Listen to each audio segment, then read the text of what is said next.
Dans Matthieu chapitre 7, à partir du verset 24 jusqu'à la fin. Matthieu 7, de 24 jusqu'à la fin. Matthieu chapitre 7, à partir du verset 24 jusqu'à la fin. Matthieu chapitre 7. Donc, je vais lire pour nous. Ok, mon frère.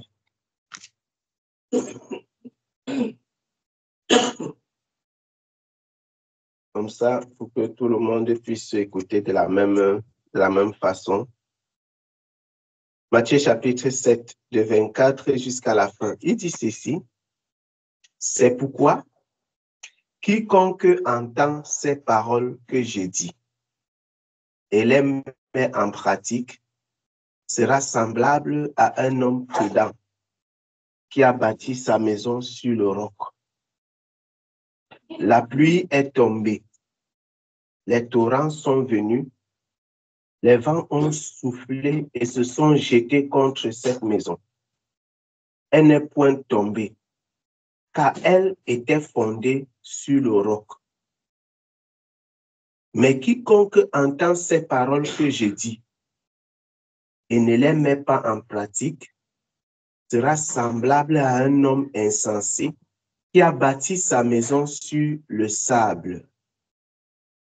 La pluie est tombée, les torrents sont venus, les vents ont soufflé et ont battu cette maison. Elle est tombée et sa ruine a été grande. Après que Jésus eut achevé ses discours, la foule fut frappée de sa doctrine, car il enseignait comme ayant autorité et non pas comme leurs scribes. Donc, Jésus utilise une histoire, dans ce texte-ci, Jésus utilise une histoire banale pour essayer de passer un message. C'est-à-dire qu'il prend la comparaison entre la vie d'un homme et la construction d'une maison. Une maison comme celle dans laquelle nous sommes là. Donc, Jésus explique, il dit ceci. Il dit que si quelqu'un écoute la parole de Dieu et il met la parole du Seigneur en pratique, c'est comme s'il avait bâti sa maison, il avait bâti une maison sur un rocher. Le rocher, c'est la pierre. À l'ouest du Cameroun, il y a une habitude qu'on a dans la plupart des villages de l'ouest. On fait souvent la fondation avec les pierres. On prend, tu vois, parce qu'il y a beaucoup de carrières là, on prend souvent les rochers comme ça. On place les pierres, on aligne bien, tu vois comment on a taillé les pierres là, on prend en position et puis on construit dessus. Et vous allez constater quelque chose. Il y a des maisons à l'ouest que on a cassé. Parfois la maison, après beaucoup d'années, on casse même les murs, mais la fondation là reste. C'est-à-dire qu'après plusieurs générations, on vient même détruire les murs, mais on reconstruit une nouvelle maison sur l'ancienne fondation. Tellement les pierres là, la fondation là, en fait, elle est solide. Donc, en fait, j'utilisais juste ça pour dire que la fondation qu'on fait sur le rocher est tellement solide.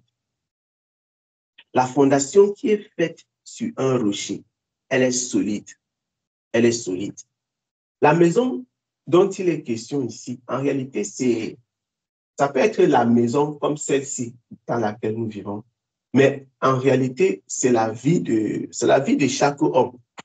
C'est-à-dire que c'est notre façon de marcher, notre façon de vivre au quotidien.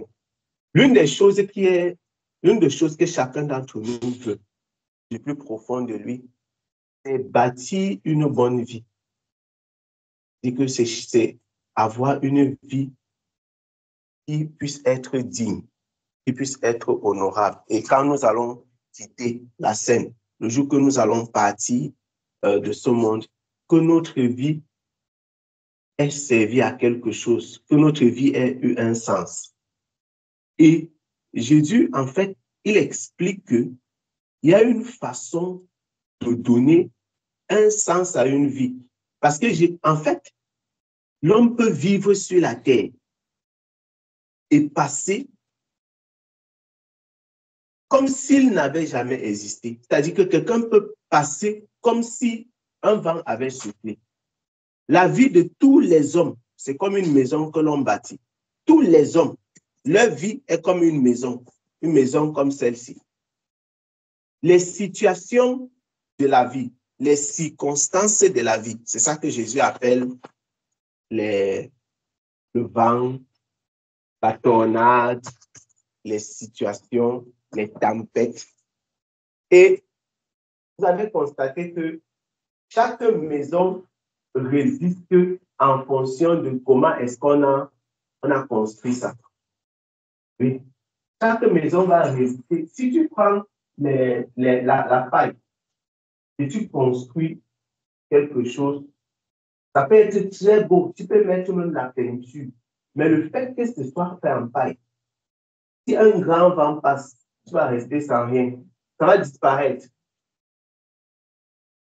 Plus le matériel est solide, plus il y a la possibilité que ça puisse résister, que ça puisse tenir. Mais une chose fondamentale, c'est la fondation. C'est important. C'est pourquoi tout à l'heure, j'ai parlé des maisons de l'Ouest. La chose qui est fondamentale, c'est la fondation. Pourquoi? Parce que imaginez-vous, vous prenez un grand rocher que vous déposez sur la plage.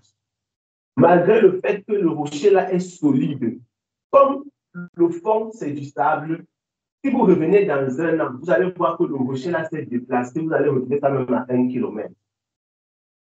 Pourquoi? Parce que c'est posé sur quelque chose qui est fragile. Donc, ça se déplace avec le temps. Le vent souffle, l'eau vient, ça déplace. Mais si un rocher est accroché à un autre rocher, même si vous revenez après 10 ans, c'est là, c'est fixe.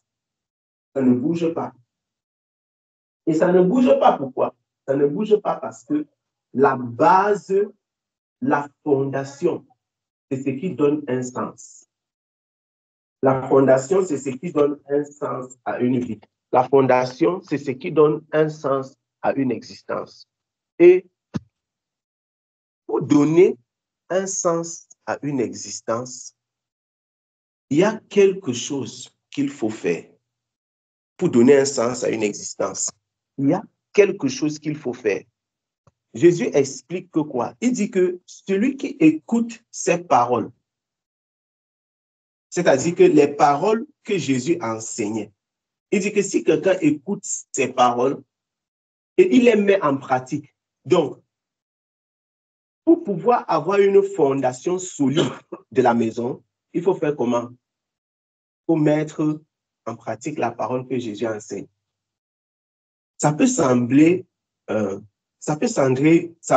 déconnecté des réalités de la vie, c'est-à-dire que des réalités du quotidien. Ça peut sembler déconnecté. C'est-à-dire que tu peux te demander quel est le lien entre la parole que Jésus enseigne et la vie de tous les jours. Pourtant, c'est connecté. Parce que quoi? Nous vivons dans un monde où nous marchons dans un monde physique. Mais en réalité, le monde physique est connecté à un monde spirituel. Et Dieu conduit les pas des hommes en fonction de est-ce que ces personnes-là lui font confiance ou pas. C'est comme ça que le Seigneur font. C'est comme ça que ça marche. Dieu conduit nos pas chaque jour en fonction de comment, jusqu'à quel point, jusqu'où est-ce que nous lui faisons confiance au quotidien dans nos actions, dans nos décisions, dans notre façon de marcher.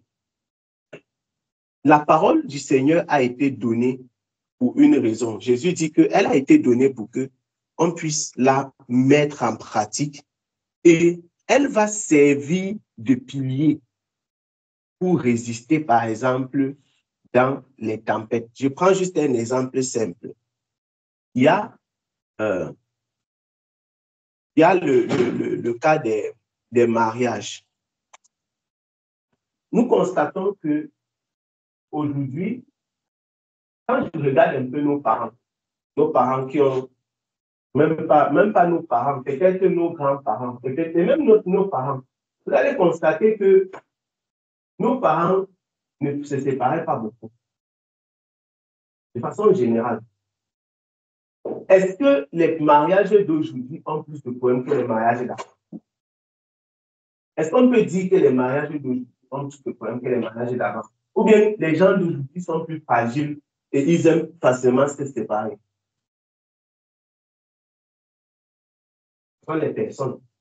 Est-ce que véritablement, on peut dire que aujourd'hui, entre maintenant et avant, les gens vivent, il y a plus de biens matériels dans quelle génération? C'est maintenant, non? Oui, on a les voitures, on a des belles maisons, on a la facilité de la vie, on a une facilité de faire certaines choses que nos parents n'avaient pas. Ils étaient dans les champs, ils avaient beaucoup de difficultés. Ils mangeaient avec beaucoup de difficultés. Ils avaient beaucoup de difficultés même pour se soigner. Nous avons toutes les facilités là. Mais quand il y a des problèmes, qu'est-ce que les gens font? Ils se séparent. Il y a dans notre génération-ci, c'est difficile de voir deux personnes qui disent que maintenant, c'est très difficile de voir les amitiés de 20 ans, 25 ans comme avant. Je suis parti à un deuil une fois d'un papa et un de ses amis qui se connaissait depuis plus de 60 ans a témoigné. C'est des choses qu'on ne voit presque plus. Ça n'existe presque plus. Même au milieu des chrétiens, c'est tellement rare. Pourquoi je prends les exemples ici, ça semble banal. Pour dire quoi? Changement des principes simplement. Et le contexte est totalement différent. Vous voyez, pourquoi est-ce que les gens étaient... Vous pensez que les gens ont fait 60 ans, 65 ans d'amitié, ils n'ont jamais eu de problèmes. Ils ont eu des difficultés, ils ont eu des problèmes. Les problèmes se sont posés. Mais pourquoi ceux-là ne se sont pas séparés? Parce qu'ils avaient les valeurs. Ils avaient les principes. Ils ne se sont pas séparés. Ce n'est pas parce que les problèmes manquaient. Le problème, c'est quoi? Vous savez, on dit que le problème, c'est nous. C'est la façon de bâtir. Ce sont les valeurs que le Seigneur enseigne là qui permettent donc de résister. Je prends l'exemple du mariage. Il y a le cas de l'amitié et tous les domaines de la vie sont ainsi. Les valeurs que le Seigneur enseigne permettent à la vie de l'homme donc de tenir ferme face à l'adversité. Face à l'adversité de la vie. Vous allez donc voir deux personnes qui ont marché ensemble. Au premier problème, ils se séparent. Maintenant, comme il y a les réseaux sociaux, la première chose que les gens partent sur WhatsApp, ils vont faire, c'est quoi? Ils te bloquent. C'est ce qui se passe. On dit que bon, il m'a énervé, elle m'a énervé, je vais la bloquer pour te montrer que je suis fâché. Et c'est comme ça que vous allez voir deux personnes, on te dit que non, les deux s'y marchent ensemble. 1 an, 2 ans plus tard, tu rencontres l'un d'entre eux, tu demandes que tu as vu telle personne, il dit que non, ça fait longtemps, comment ça, vous n'êtes... Non, il m'a énervé, on s'est séparés. Ça, c'est le cas, ça, c'est simplement les situations de l'amitié, de mariage. On peut multiplier ça ainsi. On peut prendre cet exemple-ci et l'amener dans d'autres contextes qui concernent d'autres domaines de notre vie. Un homme qui bâtit sa vie sur les principes. Un autre exemple, c'est le cas des gens qui travaillent, des gens qui ont un emploi. Quand j'étudiais à Vérone, on avait mis mon professeur sous enquête parce qu'il avait détourné l'argent de l'État italien. Il y a l'argent qu'on avait donné pour notre laboratoire. Plus de 300 000 euros. Ils ont monté un truc pour détourner cet argent. Et je prends l'exemple là pourquoi. Vous connaissez, il y a les journalistes italiens qui ne savent pas, ils se disent peut-être des intervenants. Il y en a. Ils sont venus à notre laboratoire. Ils sont venus en anonymat, filmés et cueillis. ils ont filmé et ils ont publié. Donc, un d'entre eux a fait comme s'il était un candidat dans une bourse. Il a postulé, il est venu à l'entretien, il a tout, comme si rien n'était. Et c'est quand ils ont fini, ils ont vu tout le matin qu'il y avait là-bas, comment c'était vraiment un montage tout fait. Donc, tu lances, tu publies un bandeau, mais tu connais déjà qui tu vas recruter et tout. Et la personne que tu vas recruter, tu as multiplié son salaire même par 5, parce que par derrière, il va te donner les 4 parties. Comme ça, donc c'était un montage qu'il avait fait. Maintenant, qu'est-ce qui se passe? Toute l'histoire a explosé. Mais cette histoire a explosé de cette façon. Pourquoi? Parce que la personne a été, ça c'était la part du gain. Voilà. Voilà un exemple simple. C'est-à-dire que la personne-ci n'a pas l'enseignement qui lui permet de se tenir à l'écart, de ne pas se laisser entraîner par les désirs des biens matériels. Donc Jésus dit quoi? Et je dis que chaque exemple, chaque situation de la vie d'un homme, il y a un enseignement de la parole de Dieu qui lui permet donc de se mettre à l'écart. Si vous retrouvez quelqu'un si vous voyez quelqu'un qui se retrouve dans certains types de difficultés de la vie, il n'y a que 2 choses possibles. C'est soit la personne a brisé un principe de la parole de Dieu, soit cette personne-ci a un problème avec l'ennemi. Il y a que ces 2 options. Si on trouve quelqu'un, quand vous trouvez quelqu'un qui a des difficultés par rapport à la vie, il y a 2 choses. Soit la personne a brisé un principe par rapport à la parole de Dieu, soit la personne a un problème avec l'ennemi. Chaque situation de la vie, ça rentre dans le contexte ici. Et c'est la raison pour laquelle, normalement, pour pouvoir vivre une vie heureuse, et c'est ça un peu ce que Jésus essaie d'enseigner. Il dit que pour qu'un homme puisse marcher heureux, il doit se souvenir de l'enseignement de Dieu, de l'enseignement de la parole. Pour que ta vie puisse être bâtie sur le rocher, tu dois te souvenir. Mais comment est-ce qu'on peut faire donc pour se souvenir de l'enseignement de la parole? Il faut faire comment? Il faut lire. Il faut chercher la parole, il faut essayer, chercher à comprendre qu'est-ce que cette parole-là dit.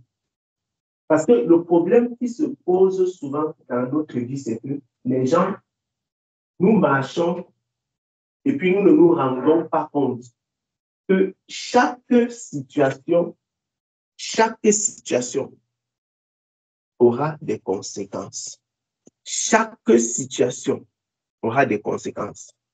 Est-ce que lorsque nous nous levons le matin, c'est nous qui faisons? Ce n'est pas nous. Lorsqu'on s'est couché hier, personne d'entre nous ne peut savoir à quelle heure il devait se réveiller aujourd'hui. Personne. Est-ce que vous vous avez déjà imaginé quand tu es couché, endormi,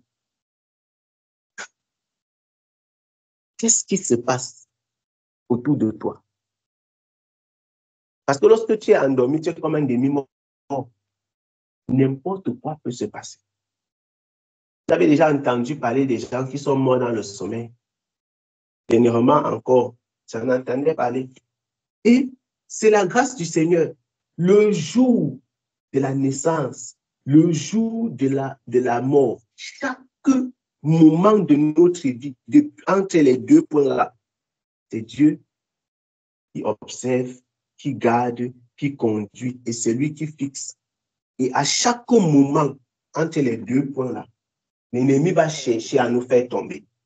Et quand l'ennemi cherche à nous faire tomber, qu'est-ce qui se passe? Il y a la parole de Dieu qui doit nous servir de protection, de garde-fou.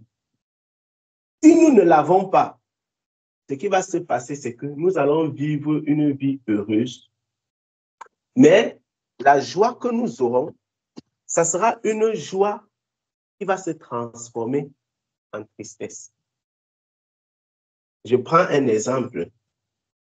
Lorsque quelqu'un est riche, vous connaissez, il y a tellement, nous sommes tous Camerounais, connaissez les riches du Cameroun, comme Photo Victor. N'est-ce pas, quand tu es riche, les gens t'admirent. Maintenant, quand Photo Victor est parti, son nom est devenu comment? Quand on dit Photo Victor aujourd'hui, qu'est-ce qui vient à votre esprit? Des problèmes. On connaît qu'il était riche, mais maintenant son nom est relié à quoi? À la division. Mais est-ce que vraiment c'est ce qu'il aurait souhaité? Bon, je me pose un peu une question et je vous demande, si on avait demandé du vivant de Photo Victor, est-ce que tu préfères qu'on diminue un peu ton argent et que l'argent qu'on a diminué là, ça met la paix entre tes enfants? Il allait choisir quoi? Il allait choisir être moins riche et que ses enfants aient la paix.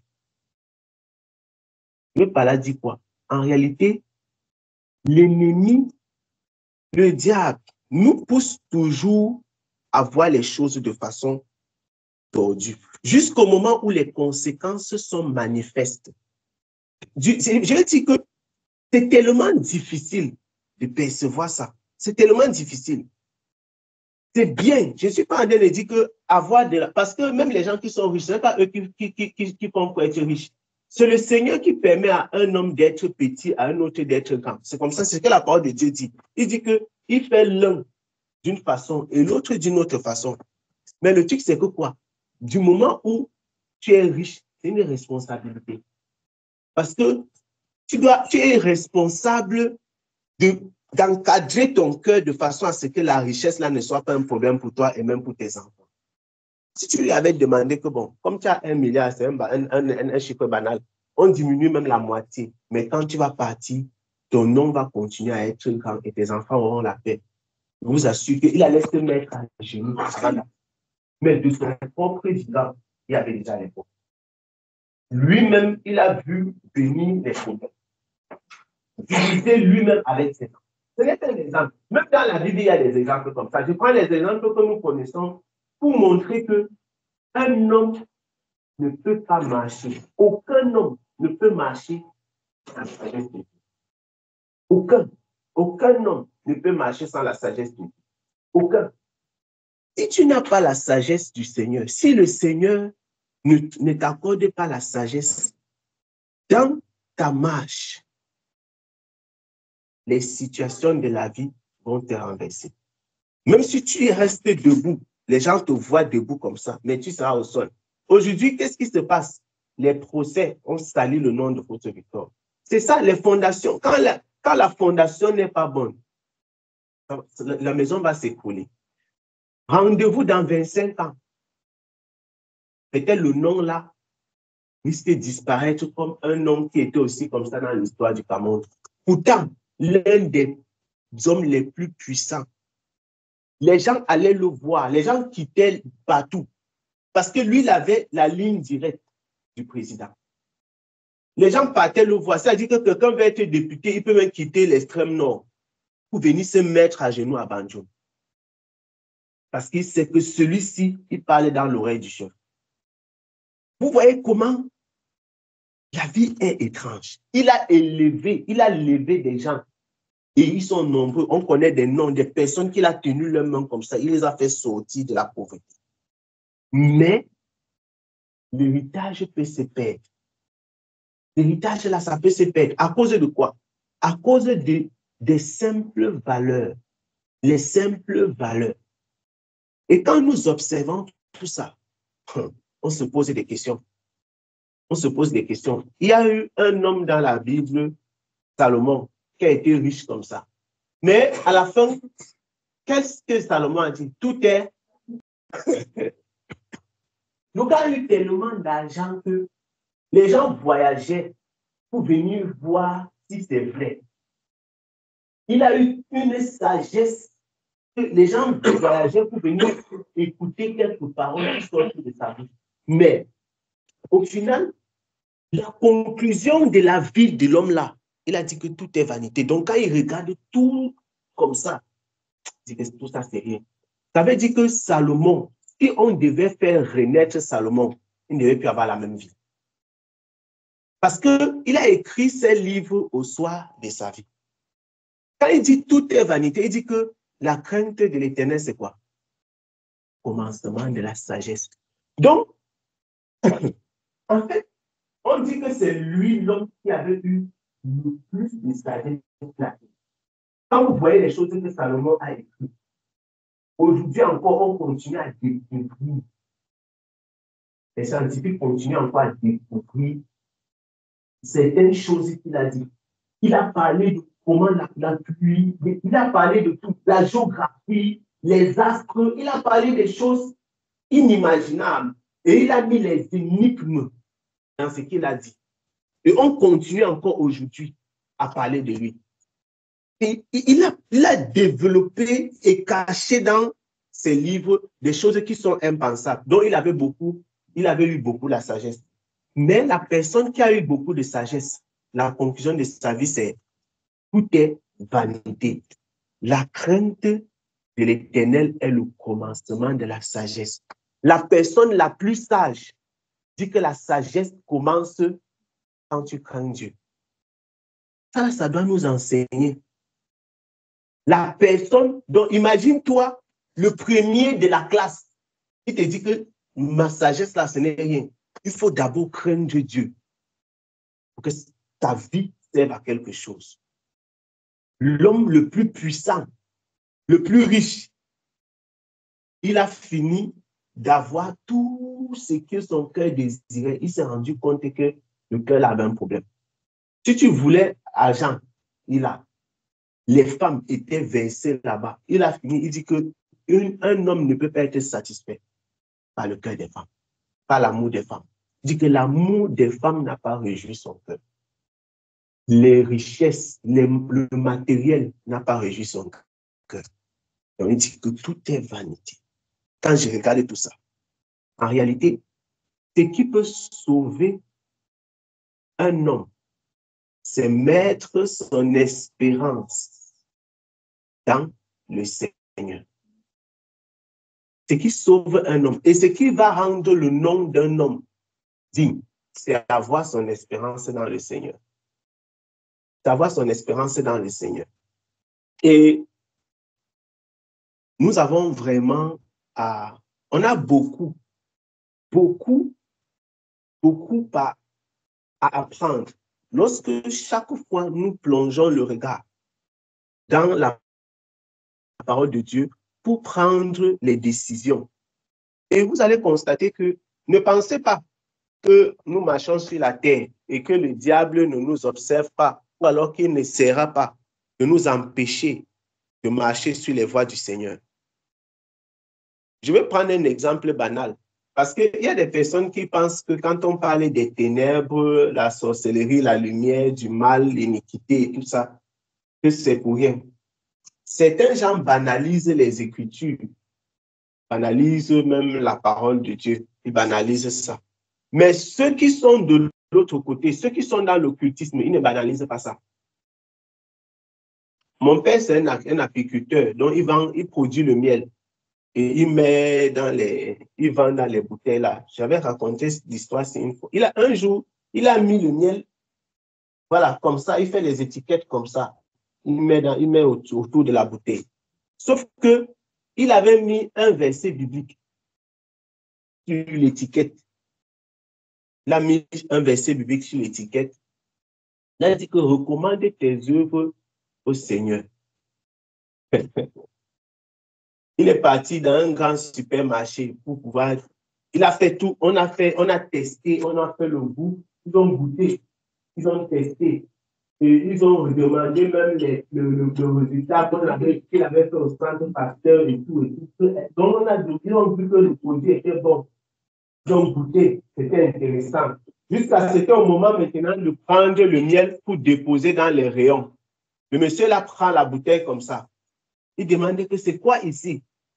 Il dit que ce n'est qu'un verset biblique. Monsieur là dit que non. Un verset biblique ne peut pas entrer dans notre supermarché.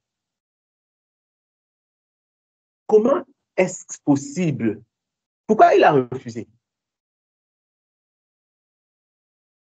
Quel est le lien? Ça veut dire que ça dérange. quelque part. C'est nous qui pensons que la parole n'a pas effet. Celui qui se cache véritablement dans le Seigneur, dans la parole, il a un refuge, il a le refuge des refuges. Ceux qui ne connaissent, enfin, ceux qui sont contre le Seigneur, ils connaissent ce que la parole c'est. Ils savent le danger que ça représente. Quand tu es un homme qui se confie dans le Seigneur, un homme qui craint le Seigneur, on peut rire de toi pendant un temps, mais le Seigneur va toujours se souvenir.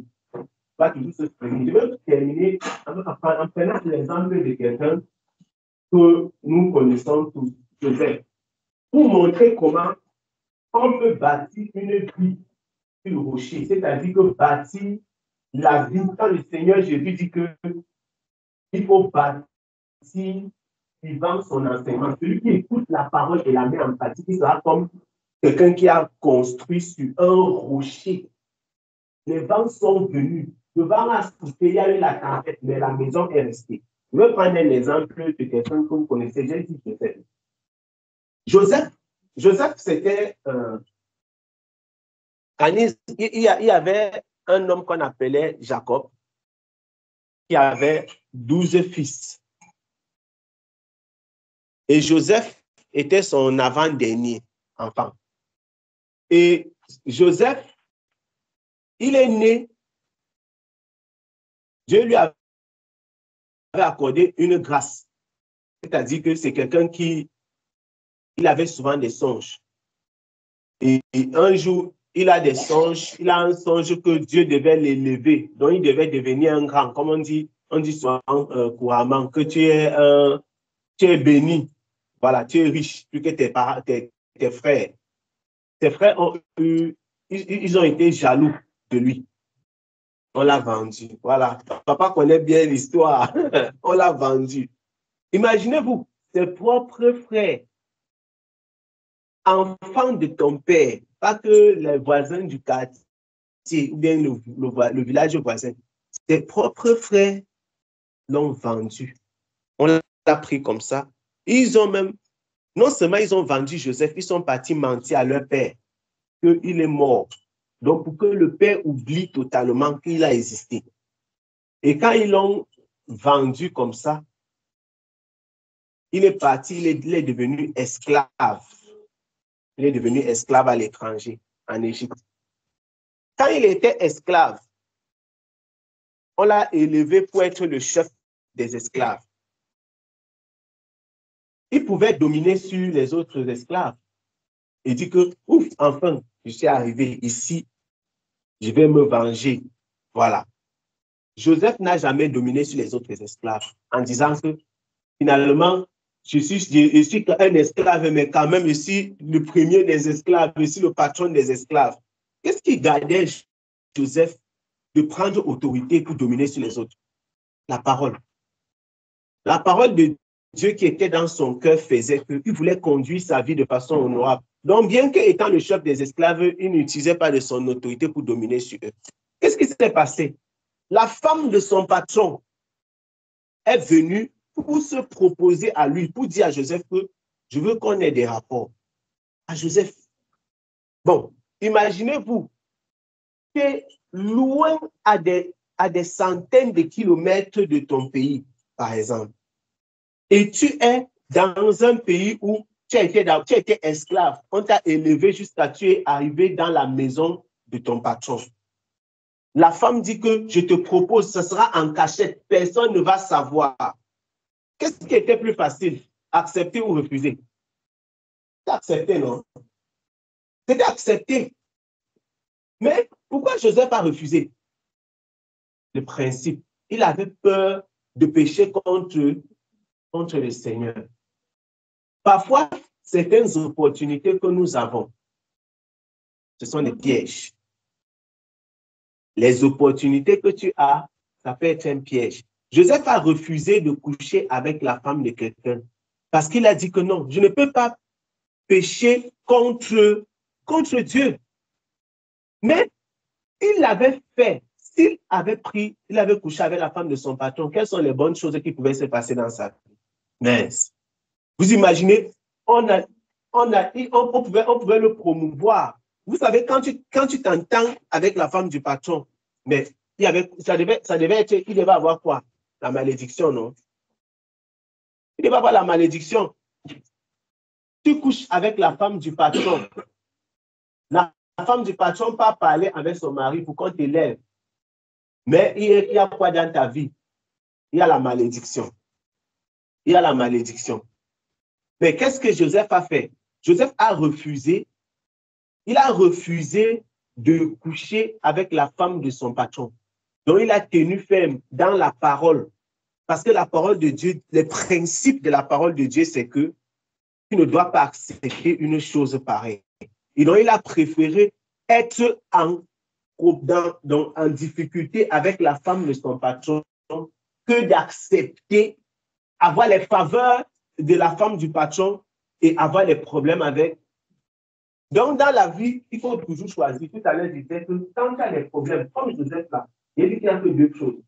Soit tu as des problèmes avec le Seigneur, soit tu as des problèmes avec. Il n'y a pas Dieu. Et tu ne peux pas marcher au milieu. Personne ne peut jamais marcher au milieu. Le milieu n'existe pas. Et soit tu as des problèmes avec Dieu, soit tu auras des problèmes avec l'État. Aussi longtemps qu'on aura ces deux-là, ce sera comme ça. Joseph regarde la femme du patron. Il dit que non. Si je prends, j'accepte ça, j'aurai les problèmes avec Dieu. Il refuse. La conséquence, c'est quoi? On l'a mis en prison. La femme là est partie monter une histoire sur lui. On l'a pris. On l'a mis en prison. Que toi, tu as fait ceci, tu as fait cela. Il a passé des années et des années en prison. Quand Joseph était en prison, imaginez-vous un peu comment il pouvait regretter si ce n'est pas le Seigneur qui lui avait vraiment donné la force pour supporter. Parfois, marcher selon la parole de Dieu, ça a des conséquences. Ça peut avoir des conséquences qui sont difficiles à supporter. Et Joseph il a écouté le cœur qui lui disait que, attention, ne prends pas la femme de quelqu'un. Quand il a obéi à la parole de Dieu, on l'a mis en prison. Donc, marcher selon la parole de Dieu, ce n'est pas forcément facile. Ce n'est pas facile. Mais qu'est-ce qui se passe? Le gars est en prison. Un jour, deux personnes qui travaillaient pour le roi, ils ont des problèmes avec le roi, on les met en prison et ils ont les songes. Joseph interprète. Des années et des années après, quand il interprète, il y a l'un qui meurt, qui est tué et l'autre qui est rétabli. C'est comme ça que, qui a fait que les deux là aient les songes? C'est Dieu. L'un, on a libéré, il est parti. Le fil en aiguille a disposé les circonstances que Joseph sorte de. Joseph n'est jamais parti devant le roi pour dire, regardez, ça fait longtemps qu'on m'avait accusé que j'ai pris la femme du patron. Non. Qu'est-ce qui se passe? Dieu a disposé les circonstances pour que Joseph puisse arriver, pour qu'il puisse arriver là où le Seigneur voulait. Et il a fini à avoir quel poste? Premier ministre dans un pays étranger. Voilà comment la vie d'un homme qui bâtit sur le rocher peut être. Mais est-ce qu'il n'y a pas eu les vents? Il y en a eu. Il y a eu les tempêtes. Tes propres frères te chassent de la famille. Mais il n'a pas décidé que comme ils m'ont chassé de la famille, là, je vais les régner. La preuve, c'est que ses frères étaient revenus beaucoup d'années plus tard, non? Il les a pardonnés. Ah, il les a pardonnés, mes bien-aimés. Joseph, il a pardonné ses frères. Il n'a pas dit que je m'en fous. Vous m'avez vendu, je suis devenu un esclave. Est-ce que vous savez le nombre d'années que j'ai fait en prison? Est-ce que vous savez ce que j'ai supporté, ce que j'ai enduré quand j'étais esclave? La Bible déclare que le jour où on avait pris Joseph pour le faire sortir de prison, On n'est pas parti lui faire prendre un bain. Donc, ça veut dire que les conditions de vie là-bas en prison, ce n'était pas facile. On est parti le nettoyer. Donc, tu t'imagines comment ses cheveux, la barbe, tout ça, il avait fait longtemps là-bas. Il est sorti de prison. Il devait être bien sale. Seulement pour qu'il rencontre Pharaon, il fallait vraiment le nettoyer. Mais pendant toutes les années là, il dit mais ce n'est pas parce que j'ai péché contre Dieu. Il dit qu'il n'y a que deux choses. Contre Dieu ou contre le mal. Rien d'autre. Mais il était là-bas, il savait qu'il n'a pas péché contre le Seigneur. Il est en train de bâtir sa vie sur le rocher. Et tout ça, ce sont les vents qui sont en train de souffler. Mais la vie reste. Ce n'est pas parce que quelqu'un a des problèmes que sa maison est tombée. Ça veut donc dire ceci. La maison qui résiste sur le rocher, ce n'est pas par rapport à ce que nous observons. C'est par rapport à ce que Dieu voit. Tu peux voir donc un homme sur la terre, il a la gloire, tout le monde se couvre pour le salut. Mais Dieu voit quoi? Une maison à terre. Vous voyez un peu la différence? C'est-à-dire que Joseph était en prison, mais sa maison était bâtie sur le rocher. Pendant que ses frères qui étaient auprès de leur père, eux, ils avaient bâti sur le sable. Donc, un homme peut être là comme ça, personne ne le respecte. Personne ne lui accorde de la valeur. Il est en prison, il souffre, la barbe pousse, il est sale. Pourtant, lui, il a bâti sur le rocher. Et donc, ce n'est pas la faveur des hommes que nous devons rechercher. Nous devons rechercher. Non, et c'est ce que Salomon a conclu au soir de sa vie. Il dit que, quand il regarde, il dit que non, la crainte de l'Éternel est le commencement de la sagesse. Vanité de vanité. Tout est vanité. Joseph est sorti de prison. Ses frères sont revenus. Quand ils l'ont reconnu, ils ont dit que, hey, le type, il ne va pas nous laisser. Il va nous tuer. Il va se venger. Mais il ne s'est pas vengé. Qu'est-ce qui a fait que Joseph ne se venge pas? La crainte de Dieu a fait qu'il ne se venge pas. On a dans nos familles les frères qui discutent les terrains. Dans ma propre famille, mes cousins discutent les terrains, les gens discutent, ils sortent les couteaux pour se tuer dans les familles. Les gens discutent, les gens font des problèmes. Si on donne, là où nous sommes là, Dieu nous a créé, chacun a un corps. Si tu donnes même 2 lits à quelqu'un, il ne veut pas utiliser. Quand tu te couches, tu dors. C'est une place. Vous voyez comment Dieu fait. Donc, même quand quelqu'un a 10 voitures, mais Dieu n'a pas permis qu'il puisse conduire même 2 voitures à la fois. Tu entres même dans la voiture, mon frère, tu t'assois seulement sur une chaise. Même si la chaise de derrière te plaît comment, pour l'instant, tu vas t'asseoir sur la chaise. Pourquoi? Parce que Dieu a défini notre corps. Si on remplit la table ici de nourriture, même si tu as faim comment, à un moment, ton estomac, ça va comment? Ça va plein. Pourquoi Dieu a fait ça? Il a donné les limites à la vie d'un homme. Il a donné les limites à ton corps. Pour te dire que, quel que soit ce que tu possèdes, quel que soit ce qu'un homme est, tu dois comprendre. Ces limites-là, c'est un enseignement. Tu comprends donc que tu as les voitures, mais tu peux t'asseoir que sur une chaise à la fois. Même les gens qui ont la limousine, 7 portes, mais il y a une chaise sur laquelle il va s'asseoir. Le reste là, c'est vide. Donc, tu comprends que nous sommes tous limités. Et il n'y a pas un homme qui peut faire exception. La seule façon de faire exception, ce n'est pas la sorcellerie. Dieu a placé toutes ces limites-là dans la vie des hommes pour nous donner un enseignement. Il vaut mieux craindre le Seigneur que de craindre les hommes. Parce qu'en fait, au final, Dieu se révèle comme étant le Dieu qui récompense ceux qui lui font confiance. En fait, Dieu récompense, il récompense. Les gens peuvent faire le faux pour un temps. Après toi, tu refuses. On dit que mais il est fou, il est bête. Mais Dieu récompense. Il récompense ceux qui sont fidèles à sa parole. Et il a récompensé Joseph du vivant de ses frères. Imagine-toi, tu vends ton frère en esclavage. Josué 24, de 14 à 17. Josué, il dit ceci. Maintenant, craignez l'Éternel et servez-le avec intégrité. Maintenant, craignez l'Éternel et servez-le avec intégrité et fidélité. Faites quoi? Faites disparaître les dieux qu'ont servi vos pères de l'autre côté du fleuve en Égypte et servez l'Éternel. Donc, Josué, c'est celui qui conduisait le peuple d'Israël après Moïse. Moïse est mort, il est parti, il a confié le peuple. Donc, c'était l'héritier de Moïse. Josué dit maintenant ceci. Un jour, Josué lui-même aussi, c'est le moment de partir. Donc, il est en train de laisser un testament au peuple. Josué laisse un testament au peuple. Il donne c'est les dernières nouvelles. C'est les enseignements qu'il veut que le peuple conserve. Qu'est-ce que Josué dit maintenant?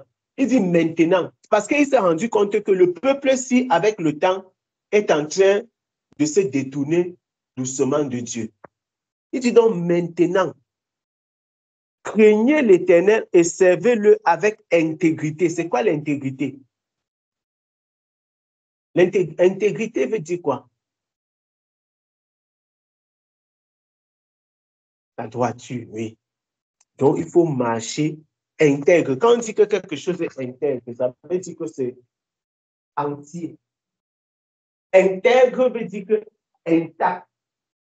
Si on déchire un morceau de tissu, ce n'est plus intègre. Donc, quand on dit que servez-le avec intégrité, ça veut dire que tu le sais entièrement. Oui. Tu ne le sais pas à moitié. Parce que ce qui est entier ne peut pas être à moitié. Voilà. Il dit, servez-le avec intégrité et fidélité. Faites disparaître les dieux qu'ont servi vos pères. Parce que le peuple d'Israël avait commencé à servir d'autres dieux. Ils avaient maintenant d'autres dieux au milieu du peuple. Et ils mettaient leur confiance dans ces dieux-là. Ils mettaient leur confiance dans ces dieux. Il dit, conservez vos pères de l'autre côté du fleuve et en Égypte et servez l'Éternel. Et si vous ne trouvez pas bon de servir l'Éternel, c'est ce que je vous ai dit. Si vous ne trouvez pas bon de servir l'Éternel, choisissez aujourd'hui qui vous voulez servir. Ou les dieux que servaient vos pères au-delà du fleuve, ou les dieux des Amoréens dans le pays desquels vous habitez. Moi et ma maison, nous servirons l'Éternel. Ça veut dire que Josué a fait quoi? Il a fait son choix. Il dit que bon, chacun va faire le choix pour lui-même. Mais moi et ma maison, nous servirons l'Éternel. Mais ça, c'est comme ça, un homme qui est en train de mourir. Si c'était un jeune gars, on allait dire qu'il parle comme ça, il ne sait pas de quoi il parle. Quand vous voyez un homme qui est au soir de sa vie fait un certain genre de déclaration, il faut comprendre qu'il a analysé toute sa vie. Il est comme ça en train de vous donner la conclusion de ce qui est important pour quelqu'un. C'est la fin de la vie de Josué ici. Il dit que choisissez maintenant ce que vous allez faire. Mais moi, j'ai déjà fait mon choix. Ma décision, c'est quoi? Moi et ma maison, nous servirons l'Éternel. La Bible dit, le peuple répondit et dit, loin de nous la pensée d'abandonner l'Éternel et de servir d'autres dieux. Car l'Éternel est notre Dieu, c'est lui qui nous a fait sortir du pays d'Égypte, de la maison de servitude.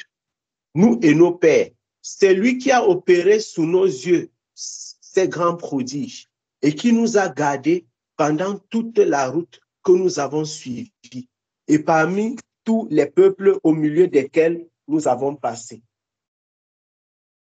Le Seigneur est le seul Dieu. Il n'y a pas d'autre. Il n'y a pas d'autre Dieu. C'est Dieu qui nous a accordé la grâce d'être là où nous sommes. On est parti de Morlaix. C'est à plus de 1500 km d'ici, de Padova, en voiture. Est-ce qu'un homme, par sa propre force, peut se garder? On a vu des voitures qui avaient fait l'accident à plusieurs reprises.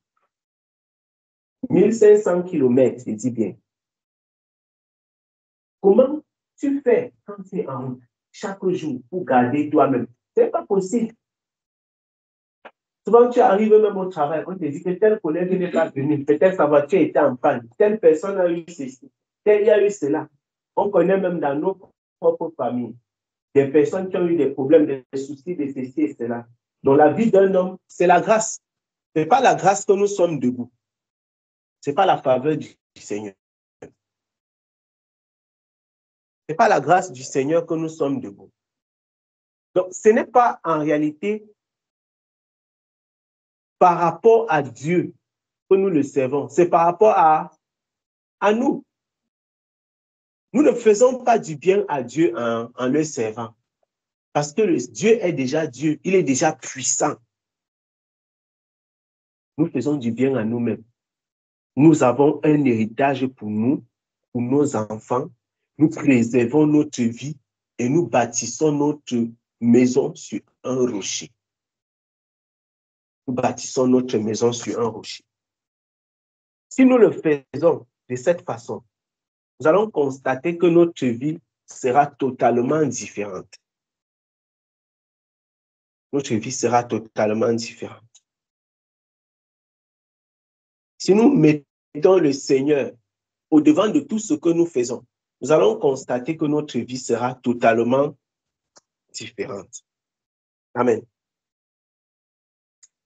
J'aimerais qu'on puisse prier, qu'on puisse prier pour dire merci à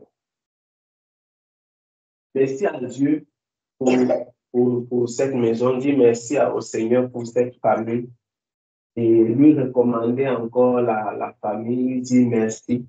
Merci pour tout ce qu'il fait. Merci pour sa bonté, merci pour sa fidélité. Dire merci à Dieu. Merci. Merci à Dieu qui rend toutes choses possibles. Nous disons merci. Merci.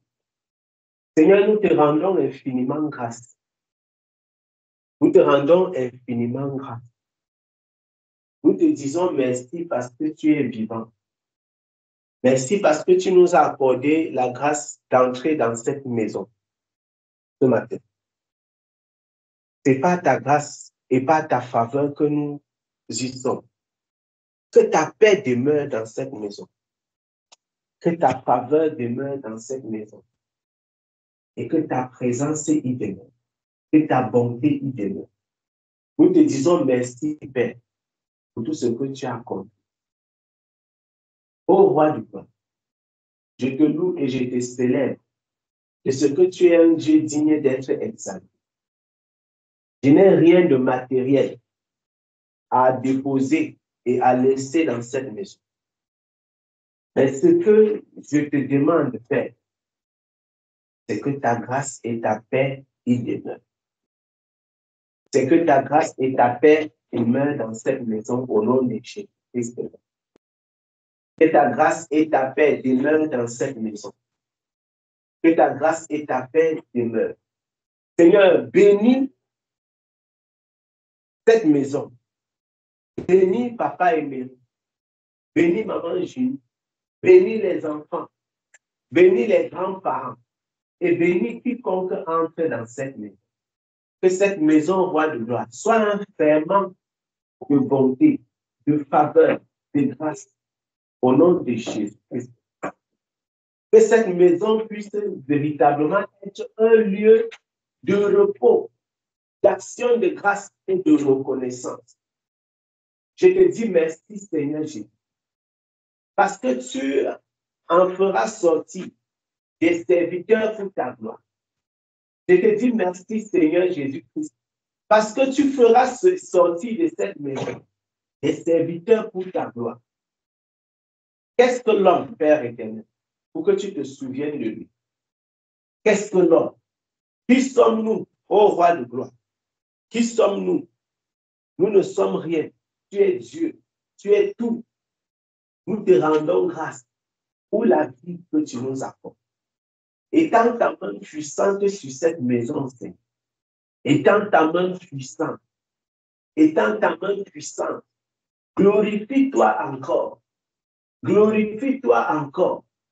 Glorifie-toi, ô Père. Que l'honneur et la gloire te soient rendus. Glorifie-toi, ô Père. Que l'honneur et la gloire te soient rendus dans tout ce que tu fais. Que l'honneur et la gloire te soient rendus, Seigneur, dans tout ce que tu accomplis. Tu es le Dieu vivant. Tu es le Dieu juste. Tu es le Dieu agissant. À toi seul soit à tout jamais la gloire. À toi seul soit à tout jamais la gloire. À toi seul soit à tout jamais la gloire. Dans tout ce que tu fais, Seigneur. Merci pour la santé que tu accordes à tous ceux qui vivent dans cette vie. Merci pour la restauration des vies et des cœurs. Merci pour la bénédiction, Père. Merci pour la grâce. Merci pour la faveur. Merci pour la grâce. Merci pour la faveur. Vers qui pouvons-nous nous tourner, Seigneur, si ce n'est vers toi? Tu es le Dieu véritable et la vie éternelle. Tu es le Dieu véritable et la vie éternelle. Sois élevé, Père. Sois glorifié.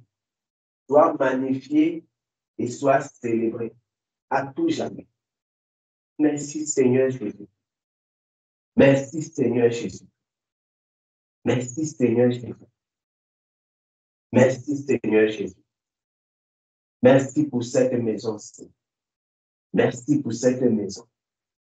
Merci pour cette maison. Que l'honneur et la gloire te soient rendus, Seigneur. Au nom précieux de Jésus-Christ, notre Sauveur, nous avons prié. Amen. Amen, amen.